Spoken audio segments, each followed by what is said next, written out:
Okay, chaps, a difficult trip to Reading on Saturday. What have you made of them this season? Well, it's a tale of two halves for them. Away from home, they're awful, 5 points all season. But at home, they've got, I think it's 16 points, played 8, won 5, drawn 1, lost 2. So they're much better at home. In the last 2 games against Blackpool and Rotherham, they've hit 3 goals. Versus last season where they were quite poor at home. It's the way around. Yeah. To fix it. And they've got some good goal scorers. I mean, they've got Simon Cox, who's got 7, and Glenn Murray's got 5. And Jamie Mackey's in there as well, so there's a lot of creativity up there. Yeah, dangerous so team. It's a good strike partnership or trio, if you like. But they haven't played against BK and Ben Haim yet, have they? So we'll deal with that one. Is there a better strike force in the league, do you think, than those 3? I'd have to think. I think Middlesbrough got firepower. Bamford and Kike, who I'd seen in Spain, and also Watford on their day. Vidra and Deeney wouldn't go too much past those 2 as well. They've scored a lot of goals, as we've touched on already. Do you think it's going to be difficult to stop them? Pete's obviously mentioned Ben Haim and BK. They haven't quite met them, but I mean, is it something we need to look at, really? Obviously. Well, I mean, that's obviously that they're players that have played at some games at higher level. I think maybe Cox hasn't played in the Premiers, but the other 2 have. So I mean, that's certainly where their strength lies. Okay, we can take a look at their last 5 games, see what sort of form they're in. As you can see, they're inconsistent, I think is the word, isn't it? Consistently 3 goals in a game, but not necessarily by them. Looking at that.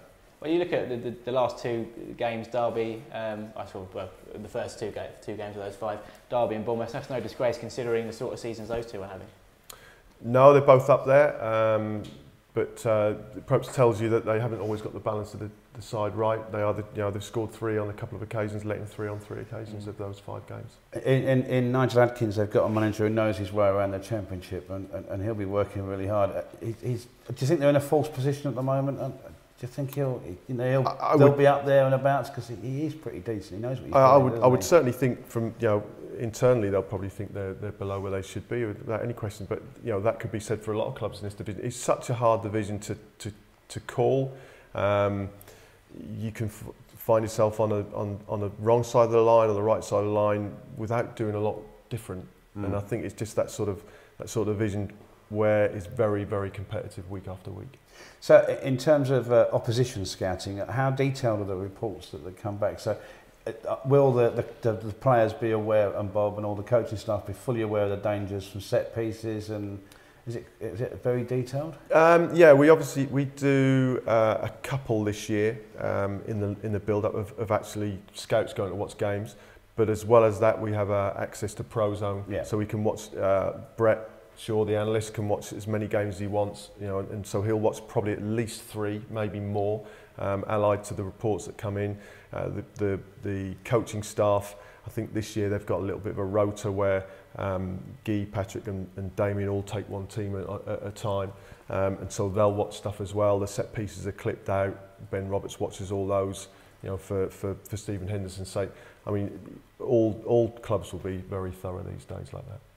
Someone like Glenn Murray, obviously coming in on loan from Crystal Palace, season before last showed what damage he can do in this division. What kind of difference does he make to a team like Reading? They've got, as we mentioned, a good firepower already. Bringing in someone like Glenn Murray just emphasises that, doesn't it? Yeah, not only does he score goals, I think he helps get the team up the pitch. If you watch him, he's very clever. I mean, he's early 30s now, so he knows the game.